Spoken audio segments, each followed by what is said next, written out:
não é?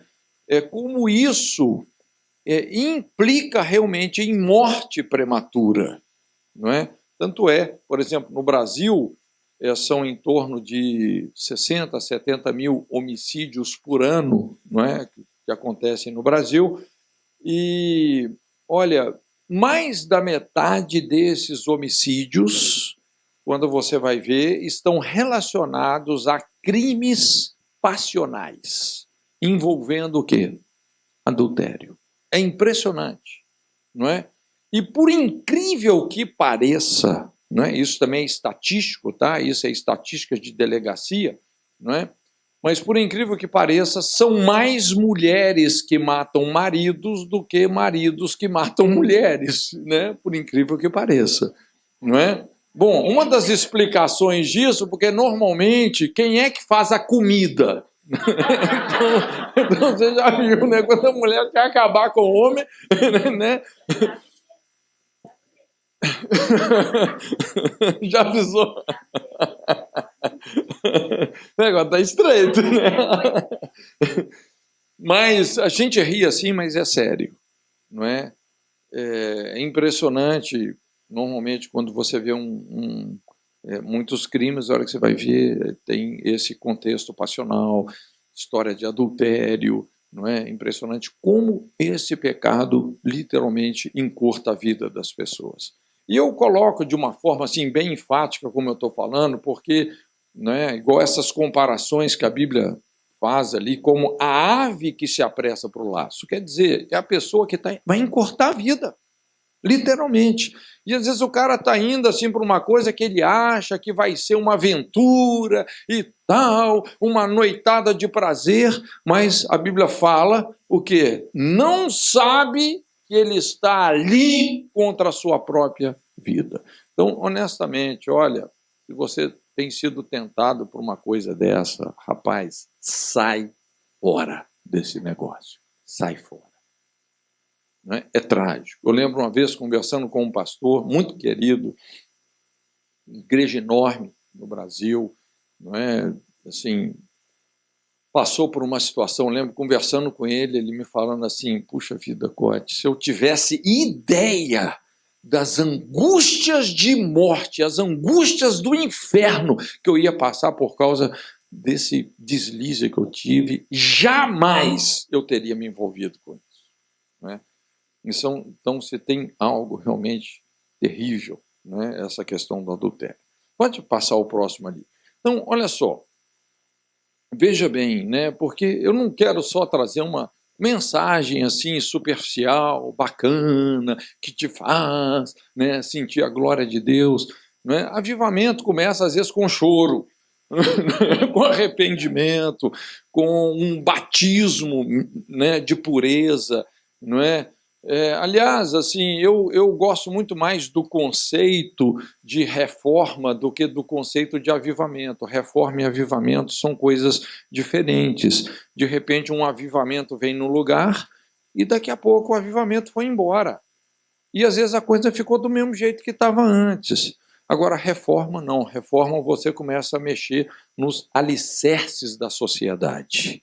O avivamento vai embora, mas os valores implantados pela reforma continuam lá, não é? Você sabe que aqui no Japão tem muito disso, por incrível que pareça. Aqui do ladinho mesmo, não sei quantos já foram, aqui no museu do William Voorhees, não é?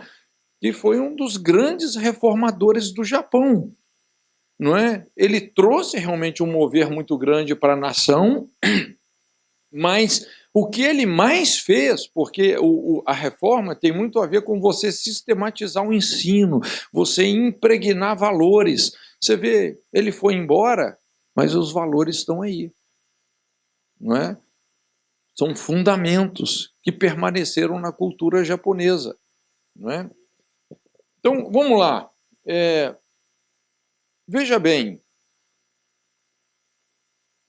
o que muitas vezes acontece, principalmente no aconselhamento, é que às vezes as pessoas começam a procurar ajuda por motivos que eu diria assim colaterais, não é? Hoje é impressionante como o ministério pastoral não é solicitado. As pessoas querem ajuda, as pessoas estão enfrentando problemas de todo tipo, não é? Então elas vão procurar uma ajuda. Superficialmente é uma coisa, mas quando você vai aprofundar a conversa, você chega em outra, não é? Então, o que a gente observa, não é? Essas coisas que eu coloquei aqui, veja bem, não são teorias que eu estou mirabolando, mas isso daqui, gente, eu diria até empírico, científico, porque isso é observação, não é? São constatações que a gente faz no ministério mesmo do aconselhamento, não é? As implicações do adultério, não é? O primeiro ponto ali é esse, a marginalização espiritual e ministerial da pessoa que adulterou. Ou seja, a gente vê muito isso lá no Brasil, não é? Às vezes uma pessoa que estava na igreja, que ela exalava incentivo espiritual e tal, firme, e daqui a pouco essa pessoa esfria, e ela começa o quê? Se marginalizar, se afastar, já não vem mais na igreja, não é? Às vezes a mulher está firme lá na igreja, mas fala, meu marido, não é? Até gosta que eu esteja na igreja, mas ele mesmo não vem, não é? Fica muito distante, não é? Eu lembro uma vez conversando com um pastor, ele explicando esse drama lá, porque isso tem mudado um pouco no Brasil, mas tem muitas igrejas que literalmente elas são carregadas nas costas pelas mulheres. Os homens têm uma participação muito tímida.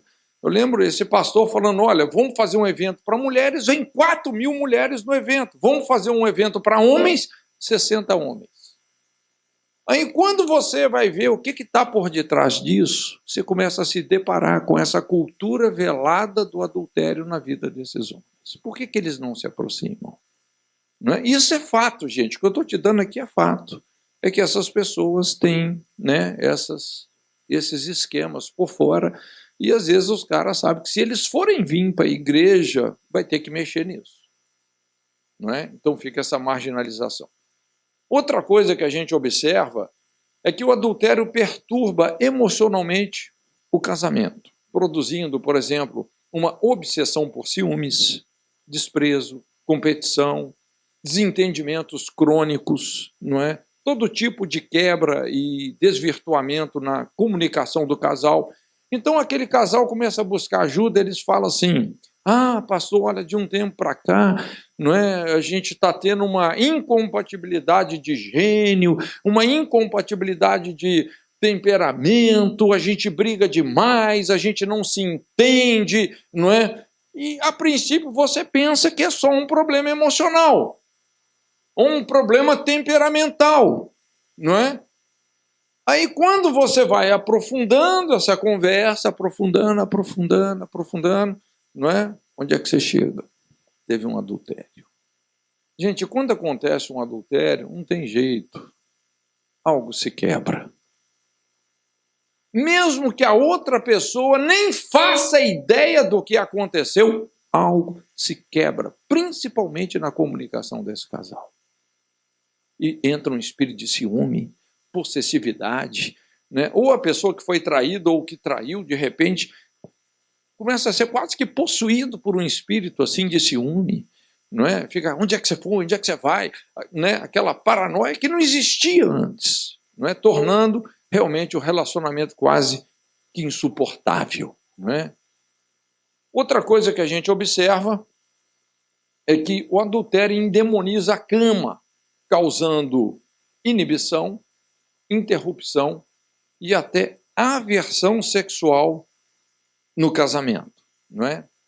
Então, é impressionante, assim, a quantidade de situações que a gente atende, assim, não é? E, às vezes, assim, né, pessoas que estão na igreja, líderes de célula, pastores, que, de repente, é um problema na área sexual, não é? Já está lá 2 anos, 4 anos, dormindo em cama separada, não é? Eu lembro, há um tempo atrás, essa irmã nos procurou lá num curso, né, que a gente dá no Brasil, e ela, né, pastor, preciso de muita ajuda, e ela cheia de culpa, não é? Cheia de condenação, né? Falou, olha, puxa vida, eu não suporto mais o meu marido sexualmente, ela falou, né? Uma aversão.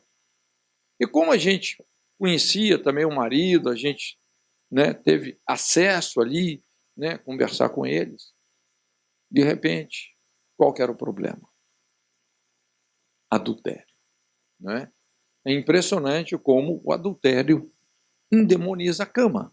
Hebreus 13:4, a Bíblia fala: venerado seja sobre todos o matrimônio e o leito sem mácula.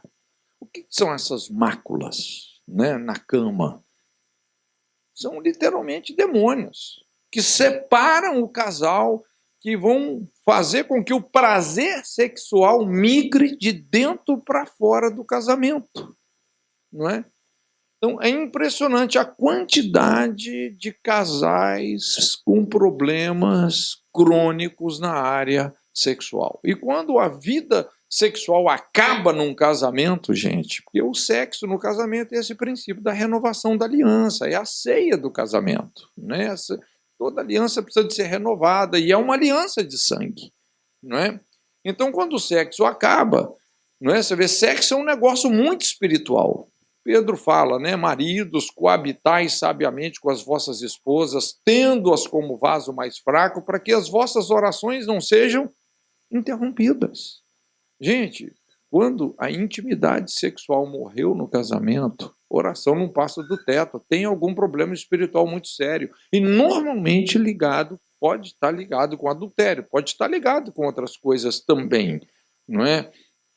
É história de abusos sexuais que nunca foram resolvidos, quer dizer, pode ter outras coisas, né? Mas a gente observa isso. Pode passar o próximo ali. O adultério também desprotege sexualmente a vida dos filhos, deixando susceptíveis a diversas possibilidades de perseguições e abusos sexuais, não é? Então, muitas vezes, os pais vão lá pedir ajuda para os filhos. Ah, pastor, meu filho está com um problema, não é? E de repente, infelizmente, isso tem sido muito comum. Crianças lá com 5, 6 anos, que já começam a apresentar uns trejeitos homossexuais, não é? Hoje, no Brasil, a gente vê umas coisas que você não acredita. Criança com 8, 9 anos de idade que já tem vida sexual ativa, criança de 4 anos que se masturba, não é? Então, é impressionante, assim, como que essa erotização na infância tem a ver com o adultério dos pais. Inclusive, não é? Como que essas crianças ficam desprotegidas na área sexual. Não é? E um outro ponto que eu faço uma pesquisa informal é esse, porque essa questão do abuso sexual na infância, lá no Brasil, é uma ferida que você não tem ideia da dimensão, não é? Então, de 30% a 70% das pessoas, dependendo da região do Brasil, confessam que sofreram algum tipo de abuso ou molestação sexual na infância. Aí quando você pergunta, olha, quando isso aconteceu com você, como é que estava o casamento dos seus pais? Invariavelmente, o que você ouve? Ah, meus pais estavam separando, meu pai já estava com outra, minha mãe também, não sei o quê. Você sempre vai ver uma história onde os pais, pai ou mãe, ou às vezes até ambos, estavam envolvidos com adultério. É muito importante você entender que abuso sexual na infância tem causas. E tem muito a ver com essa proteção que o casamento dos pais deveria proporcionar, mas não está proporcionando, não é? Também, o adultério de um dos cônjuges expõe o outro cônjuge, vítima da sua traição, à mesma situação. Essa é uma outra conclusão que a gente chega, né, atendendo muitos casos. Porque, normalmente, como é que acontece? Não é? Sendo bem honesto para você, normalmente, os homens têm uma dificuldade muito grande de admitir um adultério. A tendência do homem olha, inclusive alguns até negam assim na cara de pau, o cara é pego no flagra, e fala, não é bem isso, você está entendendo errado, você está interpretando errado, né? O cara assim nega e nega, não é? É É impressionante como que os homens, assim, olha, para lidar com isso é muito mais pedreiro. As mulheres, não é? As mulheres já têm uma dificuldade maior de ficar guardando esse tipo de coisa, né? As mulheres normalmente falam mais, né? Aliás, assim, algumas mulheres, se não falar, ela explode. Né? Normalmente as irmãs, não é, têm essa tendência. Então, quem é que busca mais ajuda quando acontece um problema dessa natureza? O homem ou a mulher? A mulher. Normalmente é a mulher que vai buscar ajuda, não é? E é lógico que, puxa vida, essas situações, né? Puxa vida, não é brincadeira, não é fácil, então a mulher busca ajuda e, de repente, você vai ajudar, fazer essa intermediação, né? Nós vamos ver isso daqui a pouquinho, mas quando vai fazer essas intermediações, não é? Tentar consertar essa aliança que foi quebrada, não é? E a mulher então confessa isso, né? Por isso que é muito importante uma intermediação. Então, quando isso chega no homem, normalmente o que acontece? O homem, já que você está falando, deixa eu aproveitar. E você vai ver que quem abriu essa porteira bem antes foi ele. Eu não estou dizendo que o adultério da mulher é justificado pelo adultério do homem, né? Mas às vezes o adultério do homem explica. Porque, de repente, esse adultério, não é, trouxe uma aversão sexual entre eles, um esfriamento sexual, que é uma coisa maligna, não é? Aí daqui a pouco um fica carente para um lado, o outro fica carente para o outro, não é? E aí, não é? Quando vê, acontece o que não tinha que acontecer, não é? Essas coisas que eu estou falando, gente, tudo isso é só observação, é constatação, tá? Também o adultério afeta diretamente a vida financeira da família. Então, o que a gente observa muito, não é? Às vezes a pessoa procura um aconselhamento, não é? Qual que é o motivo? Nós estamos com um problema financeiro. Olha, a gente sempre foi bem de vida, a gente sempre teve um bom sustento, mas agora, financeiramente, a gente não se apruma mais. Então, veja bem, aparentemente, qual que era o problema? Dinheiro. Mas quando você vai aprofundar a conversa, onde é que você chega? No adultério. E é lógico que quando a pessoa entra no adultério, ela começa a investir financeiramente na imoralidade. Sim. Aí vem aquelas, porque eu pagava garota de programa, pagava isso, paguei aborto, quem engravidou, então teve que fazer o aborto, não é? Lógico, você investiu financeiramente no assassinato de um filho, puxa vida, a vida financeira fica presa, não é? Então, aquilo que parecia ser apenas um problema financeiro, hora que você vai ver, o problema está lá embaixo, no adultério. Não é? Aí não adianta, vamos fazer a campanha aqui de finanças, faz aquela campanha toda, não vai resolver, não é? E também, lógico, o adultério implica nesse princípio ativo do escândalo e da decepção, não é? Isso, de fato, vai causar realmente muito sofrimento, não é? E não tem jeito, mais cedo ou mais tarde, gente, essas coisas vêm à tona. Essa é uma lei que não será quebrada. Jesus disse, tudo aquilo que for praticado às escondidas será apregoado dos telhados.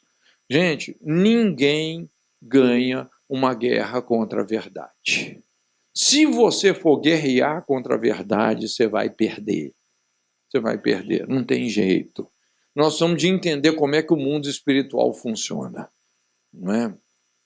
Então, infelizmente, essa é a maneira de você gerar um escândalo, não é? É você se envolver num pecado tão sério como é o adultério e pensar que isso não vai vir à luz, que isso não vai vazar, porque vai.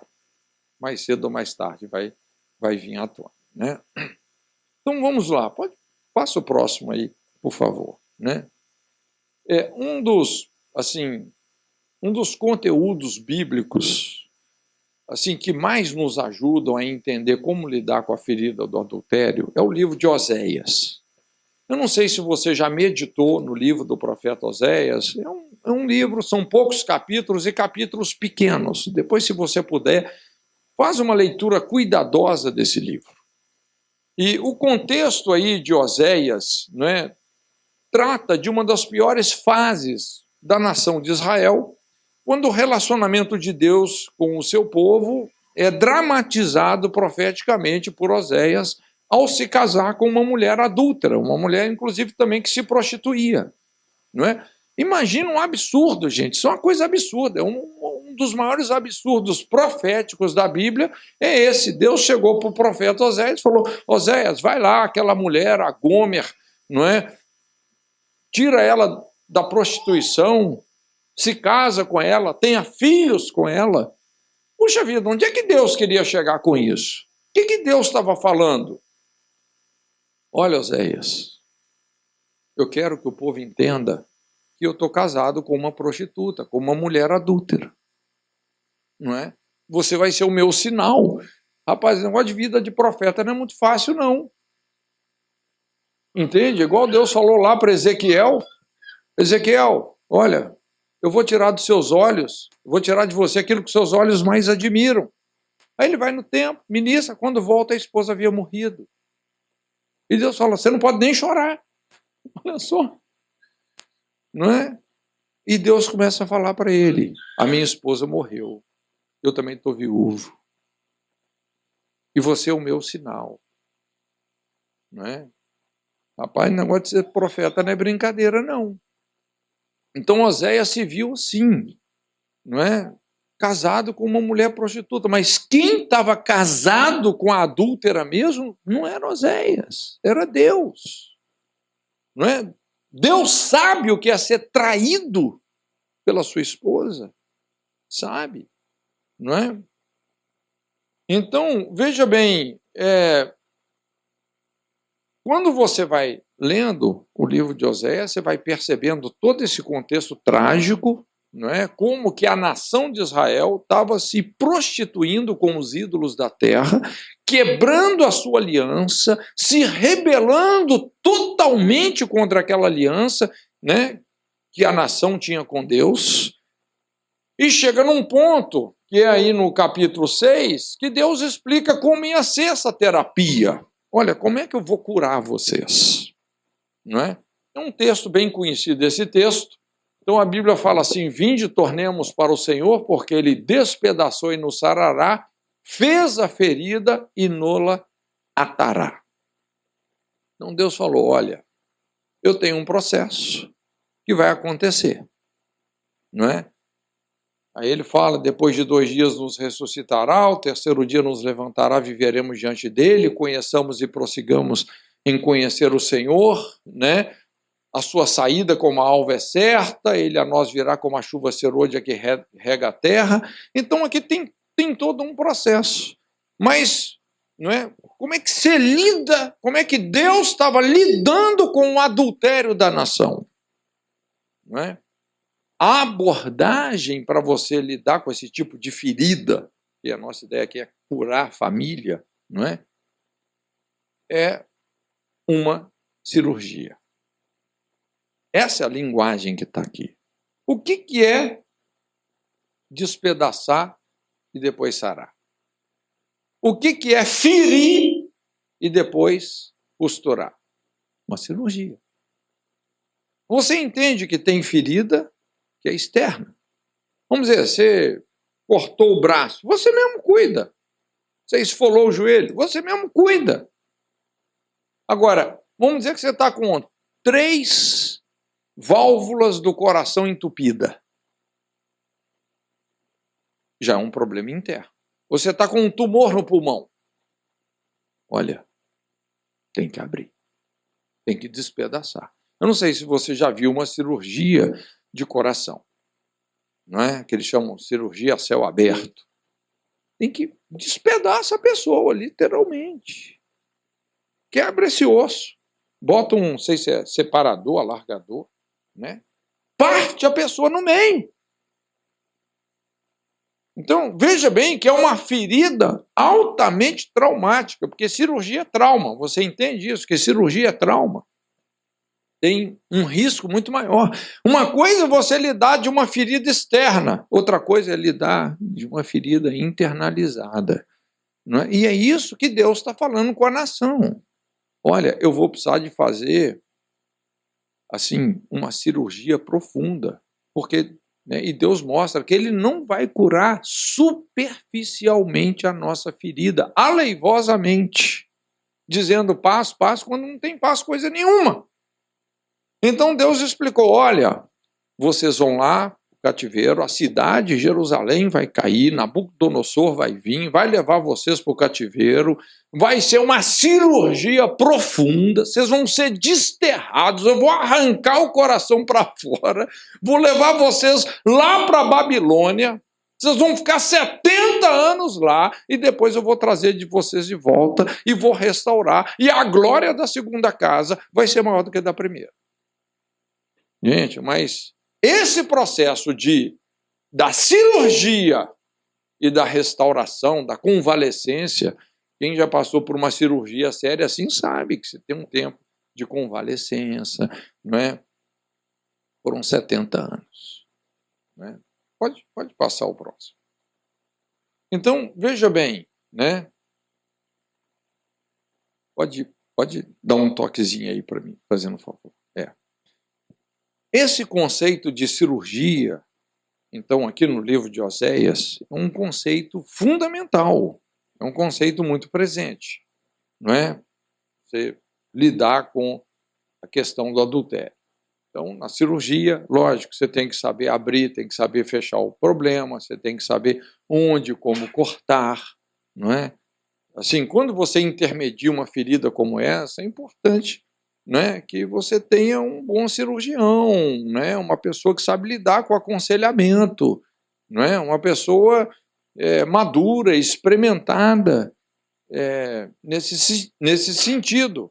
Não dá para ser uma pessoa qualquer. Eu costumo dizer que para todo Davi que caiu em adultério, Deus tem um Natan, um profeta que é um cirurgião, uma pessoa que sabe mexer, uma pessoa que tem mão firme. Imagina, você vai fazer uma cirurgia, aí percebe que o médico sofre de mal de Parkinson. Entendeu? Não vai dar, né? Ou o cara está no primeiro ano de medicina, né? Então, assim, esses processos terapêuticos, gente, olha, tem muito risco nisso aí, né? Então tem que saber como fechar, como costurar, mas a chave ia ter um bom intermediador, né? Pode passar o próximo, né? Então, a ferida produzida pelo adultério, ela fica tão internalizada que demanda uma intervenção cirúrgica, tá? Não tem como resolver ou confessar um adultério sem que o cônjuge traído e, consequentemente, o próprio casamento sofra uma profunda ferida, não é? Isso aqui é uma questão, assim, que não é fácil, não é? Assim, eu já intermediei, já perdi as contas, né? E no Brasil, como a gente tem escolas, cursos, e são escolas volumosas, então, normalmente a gente, puxa vida, intermedia muita situação assim, infelizmente, não é? Então, quando, por exemplo, a pessoa que cometeu o adultério, ela confessa isso para o cônjuge, né, numa atitude mesmo de consertar a coisa, a pessoa que adulterou, quando ela confessa, literalmente, ela sai do inferno e vai para o céu. E a pessoa que confessa, a pessoa que estava lá em adultério, olha, a pessoa estava num inferno terrível, porque está dentro desse pecado, está numa cadeia terrível, sabe que ela está num caminho de morte, é um pecado que causa um estrago violento, não é? Então, quando ela consegue realmente tirar essa mordaça e, puxa vida, confessar isso, literalmente ela sai do inferno e vai para o céu. Agora, quem ouve, a pessoa que foi traída e que ouve isso, sai do céu e vai para o inferno. Não, é verdade. É complicado. Rapaz, eu ouvi um negócio desse, não é brincadeira. não é? Então é bem traumático, não é? Mas, honestamente, assim, como eu disse, infelizmente essas reconciliações, gente, elas são necessárias. Como eu disse, são traumáticas, são cirúrgicas, não é? Mas a cirurgia é isso, é uma ferida inteligente. É a ferida que trata da ferida. É a ferida do médico, não é? Assim, a gente vê muitas abordagens de aconselhamento. Eu já vi muita gente tratar de adultério, por exemplo, né? Principalmente com liderança. O pastor adulterou, o que a liderança faz? Vamos mudar o pastor de campo. Já viu isso? Manda ele para outra cidade. Mas não trata da coisa. Aí, chega em outra cidade, como não tratou, daqui a pouco esse pastor repete. Vamos mudar de campo. Repete. Muda de campo. Repete. E olha, vai fazendo um estrago na igreja que eu vou te falar. É um negócio terrível, não é? Ou a pessoa, não, você não tem que falar nada, não é? Não se exponha, fica quieto. Gente, não é? Tem um ditado, que inclusive é até um ditado da medicina, que fala assim, quando você cala, o corpo fala, ou seja, você vai adoecer. Quando você fala, o corpo sara. O princípio da confissão, gente, é fundamental para uma restauração. A Bíblia fala, aquele que encobre a sua transgressão, jamais prosperará. Jamais. Se você encobre, você não vai para frente. Nessa área, você vai entrar num aprisionamento. Não é? Você pode fazer tudo. Tá na igreja, canta no louvor, dá oferta, mas faz a campanha das 7 cabeçadas na cruz. Olha, se você encobre a transgressão, rapaz, é impressionante. E aí que essas pessoas começam a ter uma sobrevida espiritual e nunca resolve nada, e a coisa refletindo em tudo aquilo que a gente falou no início, não é? Então, é lógico que ninguém nunca vai estar preparado para isso, para fazer uma reparação como essa, assim, né? Teoricamente, ninguém está preparado para isso, para confessar um adultério, para ouvir uma confissão como essa. Gente, isso é um negócio terrível. É a mesma coisa, você vai no médico, o médico fala assim, olha, você tem que fazer essa cirurgia amanhã. Você está preparado para fazer a cirurgia? Ninguém está. Nunca vai estar. Você faz, porque se você não fizer, realmente você vai morrer. Não é? Então você não está preparado para um negócio como esse. Não é? E é lógico, né? É terrível. Não é? E dá medo. Honestamente, essas coisas assim dão medo. Não é?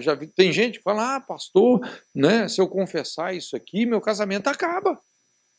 Mas isso é verdade ou é mentira?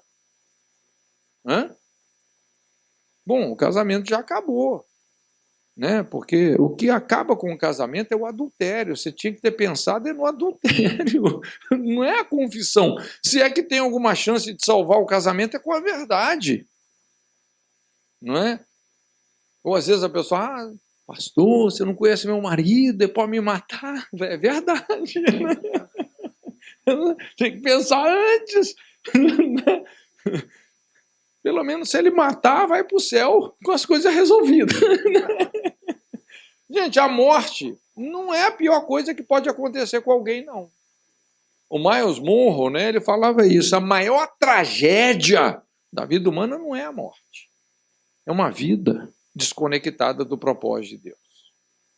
Imagina você viver a sua vida inteira sem tocar a eternidade. Isso é trágico. Você viver a vida inteira, olhar para trás e falar, cara, não valeu a pena. Rapaz, isso é tragédia. Agora, morrer com as coisas resolvidas.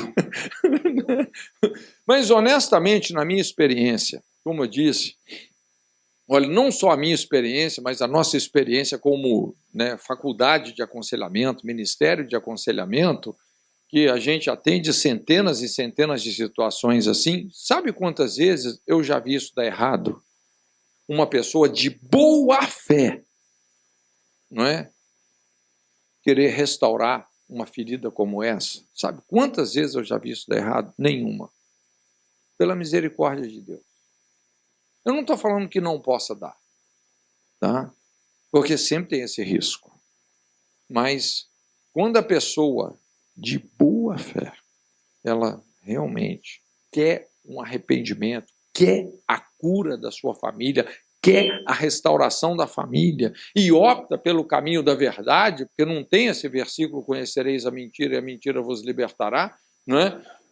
É impressionante como as coisas, não é, funcionam, né? Pode passar aí o próximo, né? Então, bem rapidamente, começa com uma confissão sincera, sustentada por um legítimo compromisso de mudança, não é? Eu sempre, quando eu intermedio uma situação como essa, a pessoa me confessa o adultério, pastor, puxa vida, aconteceu, eu quero resolver. Então, eu vou checar, cara, você está disposto a nunca mais deixar isso acontecer? É o que Jesus falou para aquela mulher, vá, não peques mais, você está disposto a ir, nunca mais pecar? Tô, pastor, então eu estou nessa com você, eu vou te ajudar nessa intermediação. Porque imagina, o cara confessa o adultério aqui hoje, aí daqui a um mês ele te procura. Ah, pastor, caí de novo. Cara, ninguém aguenta um negócio desse, não. Entendeu? Aí, puxa vida, você não vai ficar fazendo um papel de bobo ali. Não é? Então a pessoa tem que estar legitimamente comprometida com a mudança. Né? Segunda coisa é o processo da pessoa traída perdoar o cônjuge. Olha, e por incrível que pareça, eu não quero diminuir o impacto desse pecado do adultério, mas é impressionante como a grande maioria das pessoas perdoa. Assim, sem muita dificuldade. Perdoa. Tem aquele impacto inicial, mas depois, principalmente se o outro está arrependido, está tendo a boa fé de se descobrir, é impressionante como a pessoa perdoa. Com facilidade. Teve uma vez, eu estava ministrando numa igreja lá no Centro-Oeste, nem lembro, era seminário de família, mas nem falando, tocamos nesse assunto, mas esse rapaz me procurou e ele falou, pastor, puxa vida, e ele estava assim, no inferno, literalmente no inferno, a cabeça cheia de culpa, porque com 2, 3 anos de casamento só que ele tinha, ele cometeu um adultério, teve lá um deslize e tal. E aí ele abriu o coração, conversei com ele, orei com ele, né? E falei, olha, né? Puxa vida, vai ser importante resolver isso com a sua esposa. Pois é, eu quero, mas tem um problema, porque antes deles se casarem, a esposa falou com ele, olha, eu vou casar com você, mas se algum dia eu souber que você me traiu, você pode esquecer, nunca mais, acabou. Acabou. Então, esse negócio dentro dele, assim, ele estava, né? Eu falei, cara, você tinha que ter pensado antes. Eu até falei assim, cara, por que essa mulher falou isso? Eu não sei, acho que já não era muito, né? Bom, não conhecia ele bem, mas o que eu fiz? Chamei o pastor, né? Porque eu estava pregando um fim de semana nessa igreja. Esse pastor é um cara conhecido, um cara que entende também bastante dessa área de aconselhamento, né? Então chamei, pastor, vem cá, né? Conversamos ali e o pastor, não, vamos resolver, né? Então falei com ele, olha, fica aqui, vai orar no canto lá que nós vamos chamar a sua esposa, né? Em vez dele dar a notícia, a gente ia ter essa conversa dolorosa com ela, né? E aí conversamos, com muito jeitinho explicamos o que tinha acontecido, né? Tadinha, a vida, a pessoa, né, cai das pernas, né? É terrível. E ela ainda falou isso, mas eu tinha falado com ele, né? Aquele sem vergonha, né? E ali oramos com ela, né? Puxa vida, ela ainda estava, né, muito transtornada, mas falei com ela, olha, você não tem que falar que você perdoa. Tá? Falei para ela, você não tem que falar agora que você perdoa. Mas vai ser importante, pelo menos, ele te pedir perdão. Depois você vai ver o que você vai fazer com isso. E respeitar a dor da pessoa. A gente sabe, perdoar é um mandamento? É um mandamento. Mas você não pode chegar, você tem que perdoar. Não, pelo amor de Deus. Aí falei, posso chamar ele para ele te pedir perdão? Ela falou, tá bom. Então, chamei ele, né? Ele não aguentava nem levantar o olho do chão, né? Coitado. E pediu perdão para ela. Aí ela chorando muito, né? Aí eu falei, olha, se você quiser falar alguma coisa para ele, você fala. Se você quiser dar uns murros nele, também pode dar. Eu falei, você aguenta, né? Ele vai, seu desgraçado, por que você fez isso? Aguenta quieto, pode bater.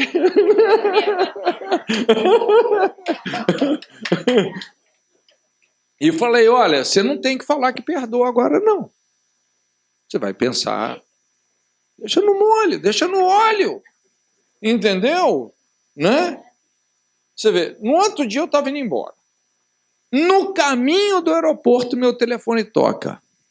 Eram eles. Pastor, onde é que você está? E tal, falou, estou indo para o aeroporto. Já tinham comprado um par de alianças novas. Queria que eu orasse pela aliança. Ó, vem cá que dá tempo. No outro dia ela já tinha perdoado. Por incrível que pareça. Por incrível que pareça. E é impressionante como, às vezes, uma reconciliação dessa, gente. A gente tem visto casamentos que, apesar da a ferida, né, mas quando a coisa cicatriza, às vezes o casamento fica muito melhor até do que era antes. É impressionante como Deus restaura essas situações quando tem arrependimento e perdão. Não é? Eu estou dizendo dessa forma até para a gente desmistificar essas coisas. Porque são aqueles assuntos que ninguém quer tocar, ninguém quer mexer, e aquele troço fica ali décadas. Não é? Uma família totalmente na mentira, não é? Sendo roubada terrivelmente pelo inimigo, em todos os sentidos. Roubado na vida sexual, roubado na proteção dos filhos, roubado na vida financeira, é impressionante, não é? Lógico que aí pode vir um processo mais doloroso, que é perdoar a pessoa com quem o cônjuge traiu, não é? Às vezes, esse rasgo da cirurgia pode aumentar, né? Uma vez eu atendi, o cara traiu a esposa com a irmã da esposa. Então, imagina, a mulher ter que... Dói, é doloroso. Uma coisa é a mulher ter que perdoar o marido, outra coisa é ter que perdoar a própria irmã. Gente, não, pois é, aí vem as histórias. Porque, assim, veja bem, nessas reconciliações, você como um intermediador, uma intermediadora, né, tem perguntas que não tem jeito, a pessoa vai ter que responder. Né? Ah, com quem foi? Puxa vida, a pessoa vai... Tem gente que, a maioria quer saber, pelo menos isso. Agora, não adianta ficar querendo. Tem gente que quer ficar fazendo um tanto de detalhe como é que era, qual que era a posição, entendeu? Aí não. Né? Aí imagina o médico lá com a cirurgia, corta aqui, corta lá, aquela sangria desatada. Ninguém aguenta um negócio desse. Né? Então tem coisa que não é para responder. Mas tem coisa que não tem jeito. Não é? E por fim, é o processo mais difícil. Eu acho que aqui está o maior desafio. Tá?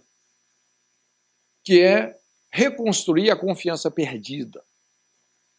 Porque uma coisa até é a pessoa que foi traída perdoar não é tão difícil, por incrível que pareça. Agora, você chegar numa situação que você fala assim, olha, eu boto a minha mão no fogo pelo meu cônjuge. Novamente. Não é? Ou seja, a pessoa se permitir ter a confiança restaurada.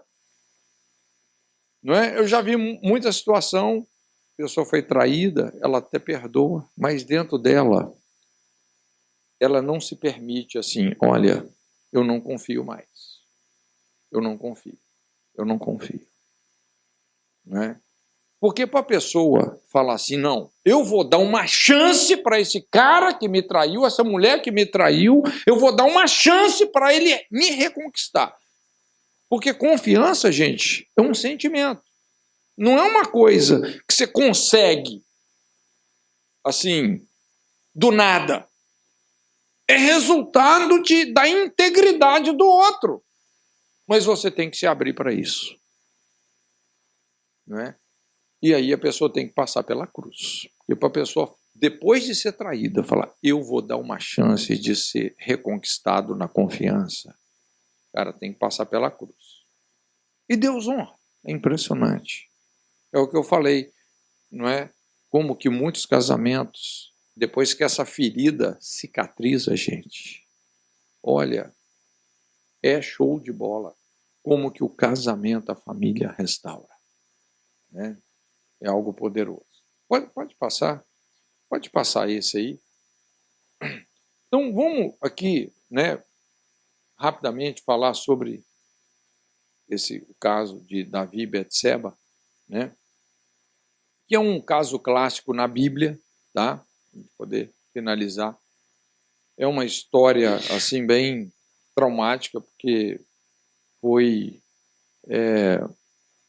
veja bem, Davi não era um cara espiritualmente inconstante, né? Muito pelo contrário, era um homem que buscava Deus, mas que num certo momento da sua vida ele se descuidou. A Bíblia fala nos dias que os reis saem à guerra, Davi ficou no palácio, dali ele foi para a varanda, né?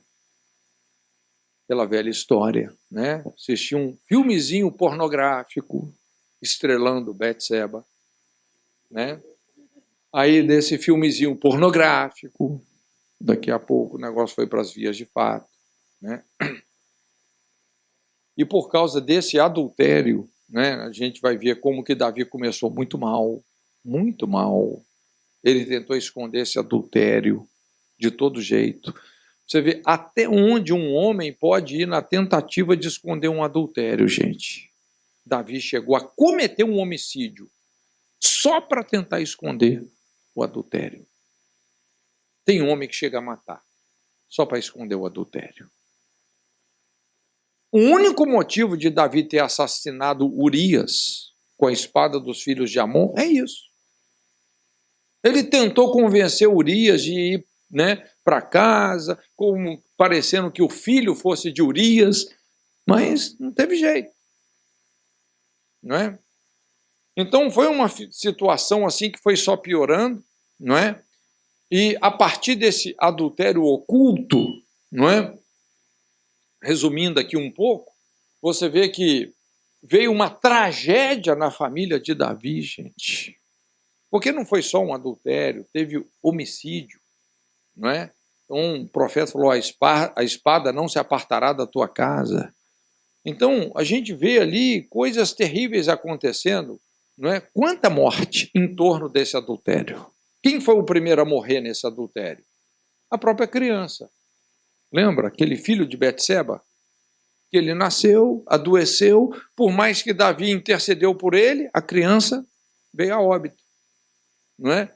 Depois, o que acontece? O Aminon, que era filho de Davi, se apaixona pela Tamar, não é? Acaba estuprando Tamar.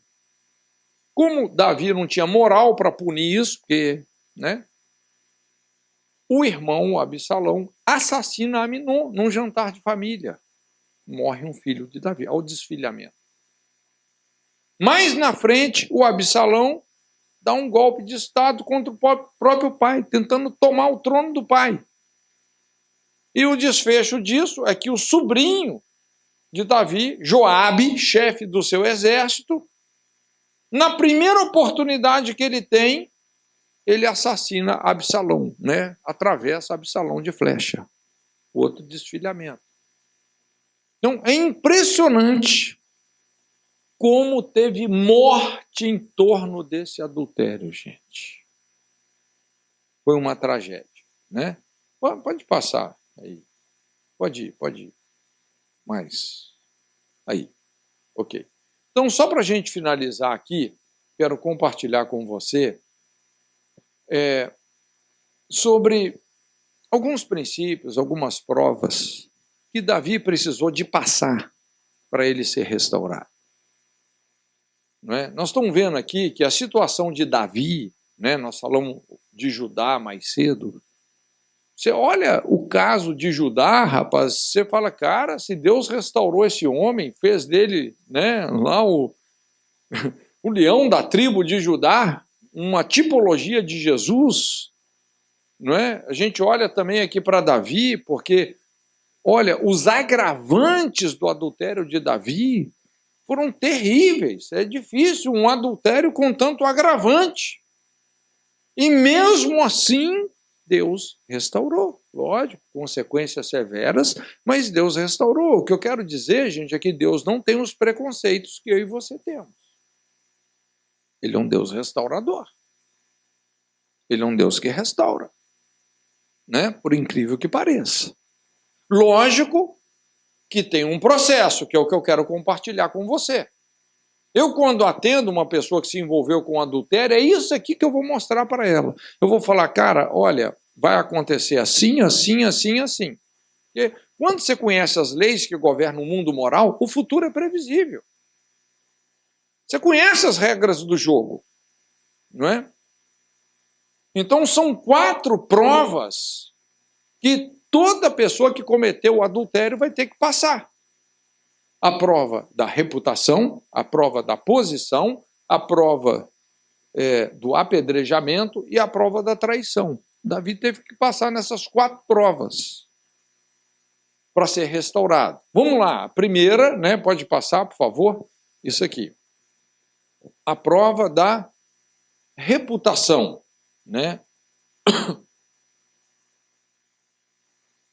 Então, essa prova da reputação, ela aconteceu, né?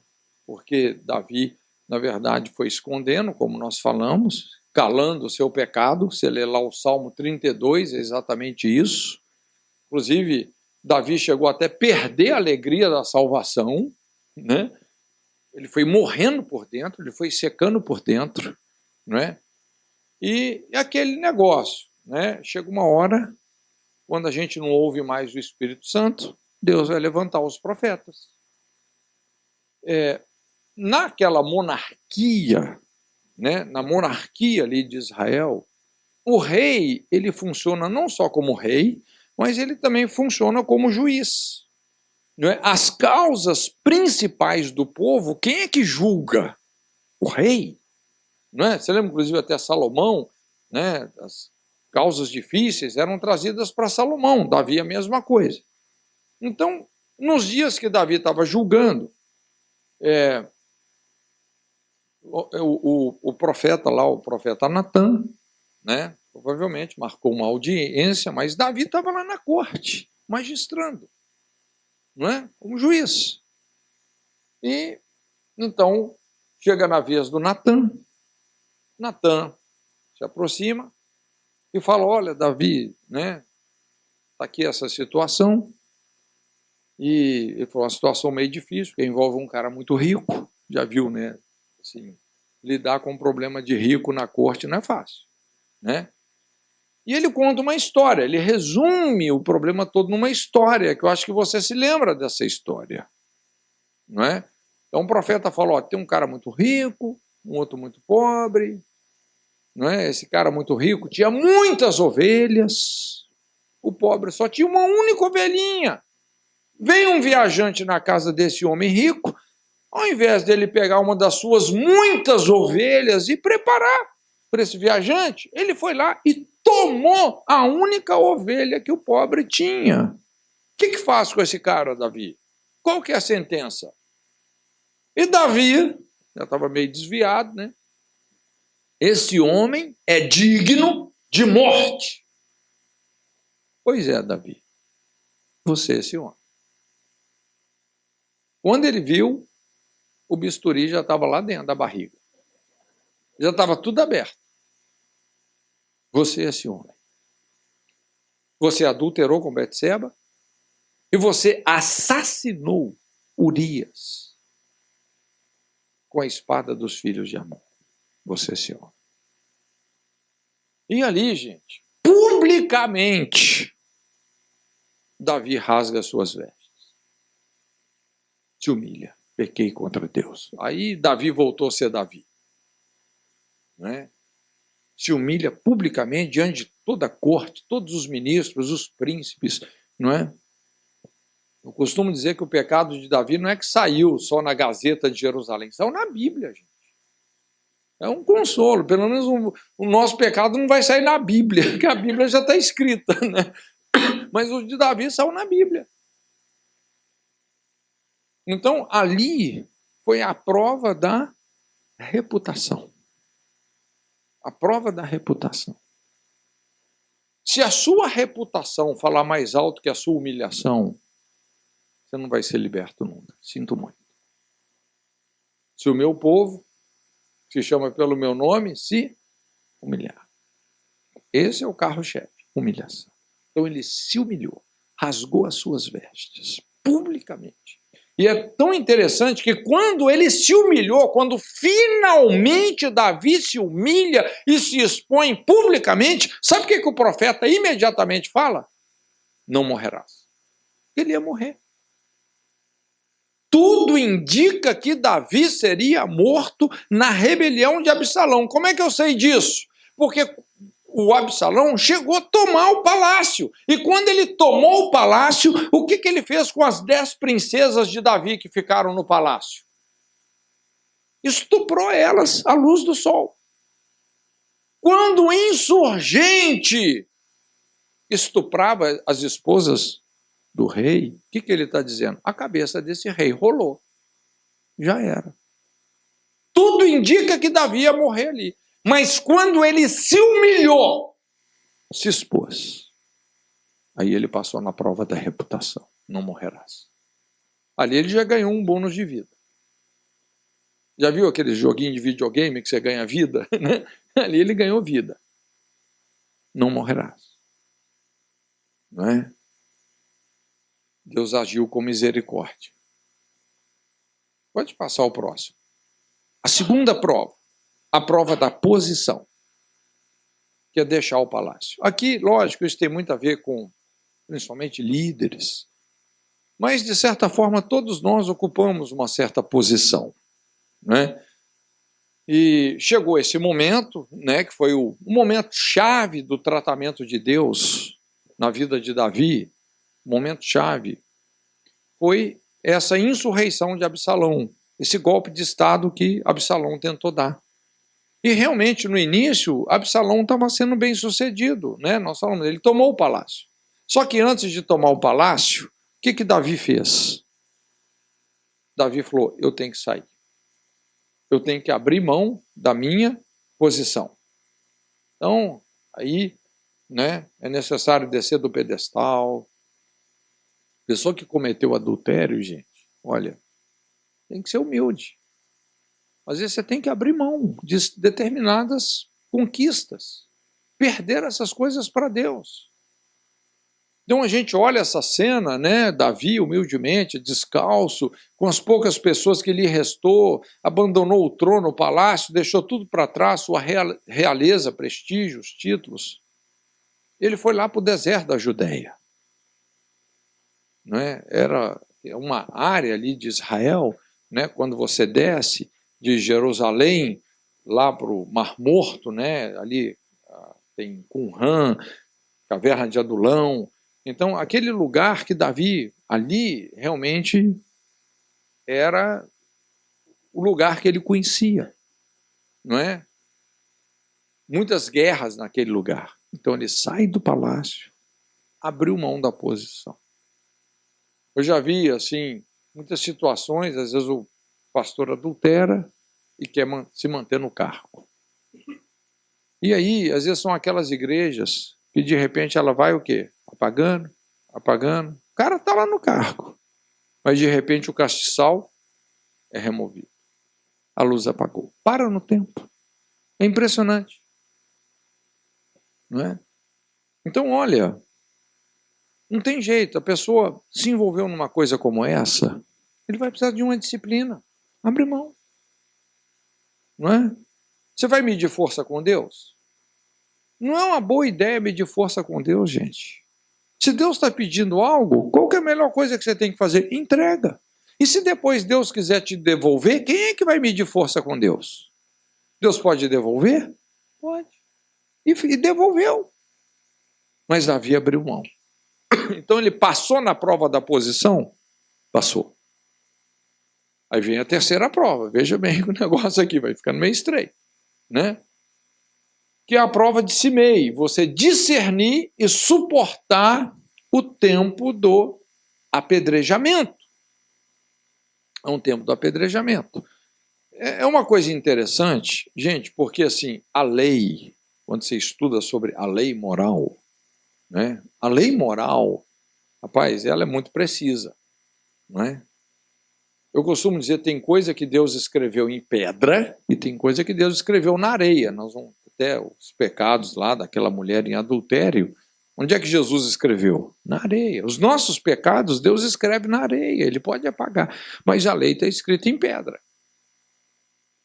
Não é? Então você vai ver, pela lei, o que acontece com uma pessoa que comete um pecado como esse? Qual que é a sentença? Apedrejamento. Não é? Vem um apedrejamento. Lógico, né? Esse apedrejamento é até literal se você está num contexto de um governo totalitário, principalmente onde você mistura política e religião. Não é? Ao mesmo tempo, Israel era assim, ao mesmo tempo que havia um sistema político de governo, esse sistema político tinha a ver com a moral da religião judaica. Então a pessoa cometeu um adultério, ela era punida com apedrejamento. Na democracia, você não vai ter isso. Não é? Porque ninguém vai querer votar uma lei como essa, né? Um outro regime.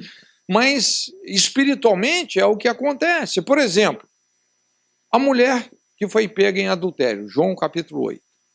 Né? Então, aquela mulher foi levada diante de Jesus.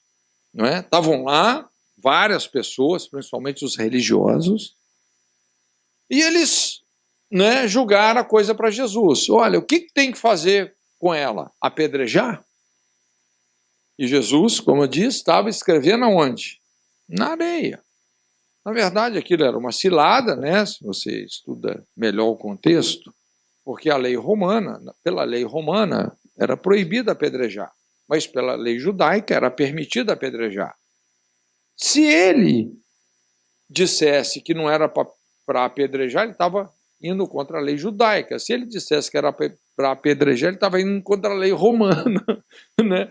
Então, rapaz, parece uma cilada de petista. Né? E Jesus, muito sabiamente, saiu dessa sinuca de bico dizendo, olha, aquele que não tem pecado seja o primeiro que atire a pedra. E aí, um a um, foram saindo, não é? E Jesus falou, mulher, cadê os teus acusadores? Ah, Senhor, nenhum. Nem eu te condeno. Vai, não peques mais. Agora, eu te pergunto, essa mulher foi ou não foi apedrejada? Sim ou não? Bom, fisicamente não. Mas socialmente ela foi? Moralmente ela foi? Psicologicamente ela foi? Aliás, nós estamos apedrejando a coitada até hoje. Né? A mulher pega em adultério. Nós só que apedrejando ela. Ainda bem que a Bíblia não falou o nome. Mas ela foi apedrejada. Pedra tem muito a ver com palavra, com...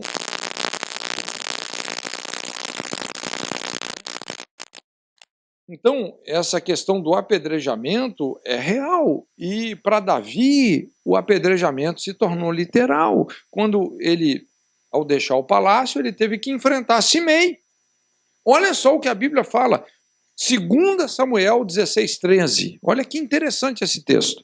Prosseguiam, pois, o seu caminho, Davi e os seus homens, enquanto Simei ia pela encosta do monte defronte dele, caminhando e amaldiçoando, e atirava pedras contra ele, levantava poeira.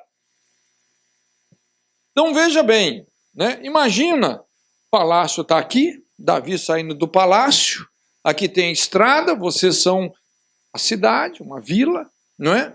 Aqui tem um barranco, o Simei não é bobo, ele pegou um trecho da estrada em frente à cidade, onde ele podia manter uma distância. E lá de cima, Simei começou a tirar pedra.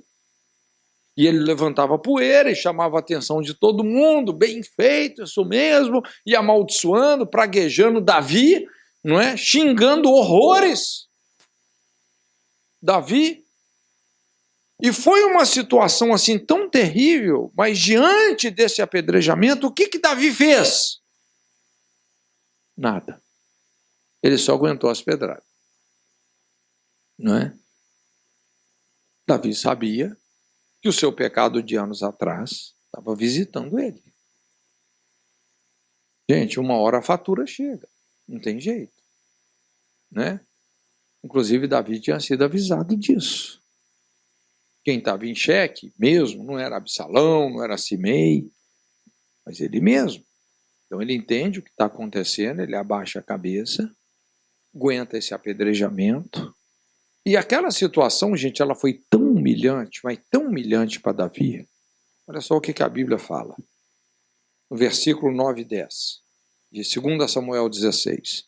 Então Abissai, filho de Zeruia, disse ao rei. Esse Abissai, filho de Zeruia, é um sobrinho de Davi. Zeruia é irmã de Davi. Esse cara, inclusive, é contado entre os 37 valentes de Deus. Né? Então, Abissai, filho de Zeruia, disse ao rei: por que esse cão morto amaldiçoaria o rei, meu senhor? Deixa-me passar e tirar-lhe a cabeça. O Abissai falou assim: Davi, quem que é esse Simei para ficar te amaldiçoando? Você é o rei, esse cara é um Zé Ninguém. Eu vou cortar a cabeça dele agora. Gente, olha o que Davi fala. Gente, Davi não era desse planeta, não. Honestamente. Por isso que a Bíblia fala que Davi era como um anjo para discernir as coisas. Disse, porém, o rei: que tenho eu convosco, filhos de Zeruia? Por ele amaldiçoar, e por lhe ter dito o Senhor: amaldiçoa a Davi. Quem dirá porque assim fizeste? Gente, sabe o que Davi falou? Davi falou assim, não é? Com o Abissai. Abissai, foi Deus que mandou ele me amaldiçoar. Foi Deus, não é o diabo, não. É o pai que está me corrigindo. Eu preciso dessa surra. Eu preciso dessa disciplina. Deus mandou ele me amaldiçoar. Quem vai questionar? É a correção do pai. Eu preciso disso. Então ele suporta o apedrejamento. Lógico, depois ele falou: Salomão, cuidado com esse Simei.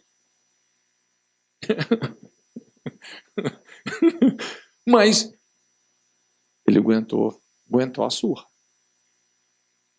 Não é? É bom você fugir da surra do seu pai? Não. Aguenta a surra. Você fez por merecer. Por isso que a Bíblia, Davi falou: bem-aventurado o homem a quem Deus corrige. Ele aguentou a surra. Olha, toda pessoa que comete um adultério não tem jeito. Você vai tomar uma surra. Vai vir muita pedra de todo lado. Não dá para ficar amarguradinho. Ah, estão falando mal de mim. Olha, isso aqui é o quê? Ninguém me ama, né? E fica se vitimizando. Pois é, né? Não aguenta quieto. É por isso que muita gente sucumbe nessa prova. Eu já vi muita gente sucumbir aqui. O cara se amargura, se fere e tal, e aí perdeu a benção. Não é? Davi suportou essa prova, passou na prova do apedrejamento. E vem a última prova aí, que é a prova de Absalão, que é discernir o revide da nossa própria traição. Gente, não tem jeito, né? De certa forma, o que a gente semeia, a gente acaba colhendo. Traição talvez é o pior golpe que um relacionamento pode sofrer. Né? Acho que é o golpe mais forte que um relacionamento pode sofrer, a traição. Uma palavra muito forte. Eu não diria assim em termos de adultério, mas todos nós aqui já traímos ou fomos traídos por alguém. Você traiu a confiança que alguém colocou em você. Acho que todos nós já tivemos uma situação como essa. Mas o conceito de traição é interessante, porque o conceito de traição está implícito nesse conceito a intimidade. Por exemplo, você não pode ser traído por uma pessoa que você conhece pouco ou que você não conhece bem. O máximo que você pode ser enganado, traído não. Traído você só pode ser por uma pessoa de dentro. Não é? Se a pessoa não te aquele fulano me enganou. Agora, se é o cônjuge, se é um amigo íntimo, aí virou traição. Aí não é só enganar, virou traição. Não é? E o que a gente observa aí é isso. Né? Davi precisou de lidar com muitos amigos íntimos, inclusive com o filho, nesse processo todo. Então não são relacionamentos distantes, são relacionamentos íntimos que começaram a se voltar contra ele. Não é? E é interessante como ele passou a interceder por essas pessoas que se levantaram contra ele, porque muitas dessas pessoas tinham, assim, feridas abertas por Davi, por causa, inclusive, desse adultério, não é? Então ele intercede por Absalão, por exemplo, ele chega lá para o Joabe, ele intercedeu com Joabe. O Joabe, que eu falei, sobrinho dele, era o chefe do exército, falou: Joabe, não mata o meu filho. Quando a situação começou a virar, não é? Falou: não mata o meu filho, ele é meu filho, não importa o que ele fez. Davi intercede. Mesmo que Absalão estivesse traindo ele, desejando a morte dele, ele intercedeu. Ele não amargurou, não. Lógico, Joabe entrou aqui e saiu aqui. Né? Não quis nem saber. Então ele começou a ser multiplicadamente traído. E tem aqui, inclusive, talvez o aspecto mais chave da traição que Davi sofreu, não é? Foi em relação a um homem chamado Actófel, ou Aitófel.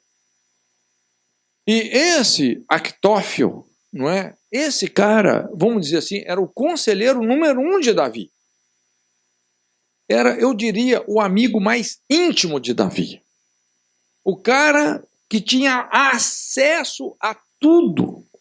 E esse Actófel, pensa num cara assim de discernimento, um cara de uma inteligência extraordinária, um cara estratégico. Inclusive a Bíblia fala assim: palavra de Actófel, palavra de Deus. Esse cara abria a boca, era Deus purinho.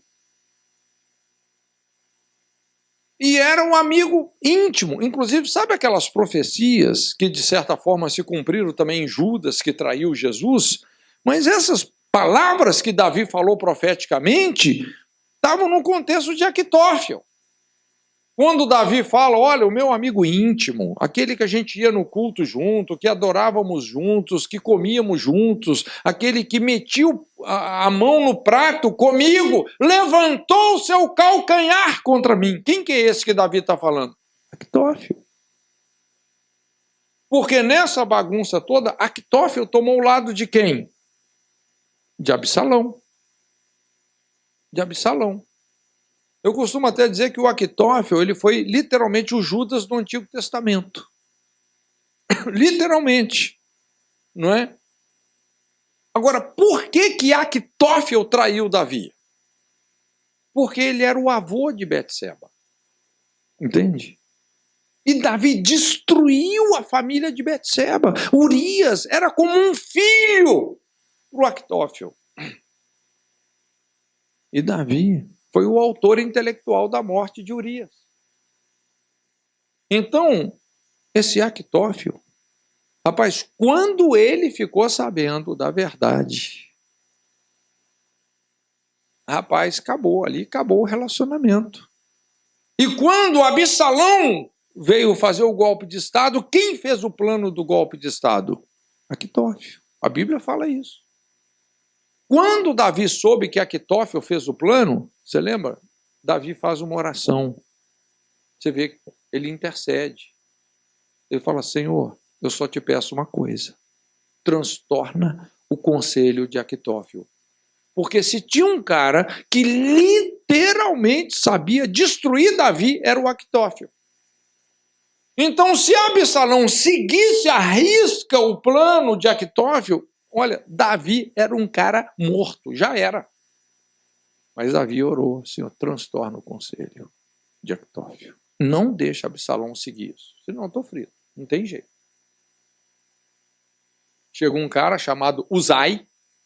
Absalão tem uma ideia aqui melhor do que Aquitófel. E o Absalão rejeita a ideia de Aquitófel, pega a ideia de Uzai. Quando Aquitófel ficou sabendo disso, o que Aquitófel fez? Se enforcou. Por isso que eu falo, depois de ter traído Davi, se enforcou, igual Judas, depois de ter traído Jesus. É o Judas do Antigo Testamento. Mas veja bem que apesar disso tudo, Davi venceu só na intercessão. Ele falou, Senhor, a culpa é minha. Não é Absalão, não é Aquitófel, se tem alguém errado aqui sou eu. Então ele passou na prova da traição. Lógico, uma pessoa quando comete adultério, não tem jeito. Vai machucar filho, vai machucar as pessoas de perto. Então esse negócio vai respingar nela de volta, não tem jeito. Vai vir uma prova nesse sentido. Não é? Então ele passou na prova da traição. Então depois de tudo isso, discernindo a visitação, o tempo do castigo, né, da correção, veja bem que Deus corrigiu ele. Nas minhas contas aí, em torno de 11 anos. Uma coisa séria, foi um crime, 2 crimes, né? Porque não foi só um adultério, foi homicídio. Então foram 11 anos ali de tratamento até que a coisa realmente resolveu. E no final Deus falou, achei a Davi, filho de Jessé, homem segundo o meu coração, o qual cumprirá todos os meus desígnios, a minha aliança é firme com a sua casa. Deus não rejeitou Davi, não. Deus o restaurou. Deus o restaurou. Então, quando a gente olha, gente, para a natureza de Deus, a natureza de Deus é muito linda. Ele ama a família. Ele quer e pode curar. Não é? Mas nós precisamos de trabalhar com a verdade. Com a verdade, com a reconciliação. Essa é a natureza de Deus. Amém? Curva sua cabeça, então, em nome de Jesus.